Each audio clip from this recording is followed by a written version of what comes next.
Onam special அடை பிரதமன் யார் யாருக்கெல்லாம் பிடிக்கும் வாங்க எப்படி செய்யலான்னு பார்ப்போம். இதுக்கு அடை வாங்கிக்கணும். இது எல்லா கடைகள்லையுமே கிடைக்குது. அதை நல்லா தண்ணியில் அலசிட்டு நான் 1/2 கப் அளவு எடுத்திருக்கேன். நல்லா கொதிக்கிற தண்ணியில் போட்டு நல்லா வேக வச்சு எடுத்துக்கணும். 1/2 கப்பு அடைக்கு நான் 1 கப்பு வெல்லம் எடுத்திருக்கேன். இதை 1/2 கப்பு தண்ணி ஊற்றி நல்லா கரைச்சிக்கிட்டால் போதும். பாகு பதம்லாம் கிடையாது. வடிகட்டி எடுத்துக்கணும்.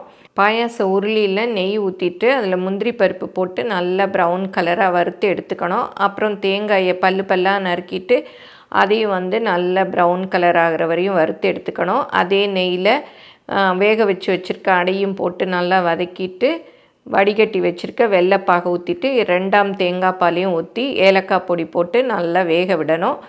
நல்லா வெந்த பிறகு திக்கு தேங்காய் பாலை ஊற்றிடணும். ஊற்றிட்டு வறுத்து வச்சுருக்க முந்திரி தேங்காய் எல்லாம் போட்டு நல்லா மிக்ஸ் பண்ணி விடணும். அடுப்பை ஆஃப் பண்ணிடணும். தேங்காய் பால் ஊற்றிருக்கிறதுனால தெரிஞ்சு போயிடும். கடைசியாக கொஞ்சம் நெய் ஊற்றினா அடை பிரதமன் ரெடி. ட்ரை பண்ணி பாருங்கள்.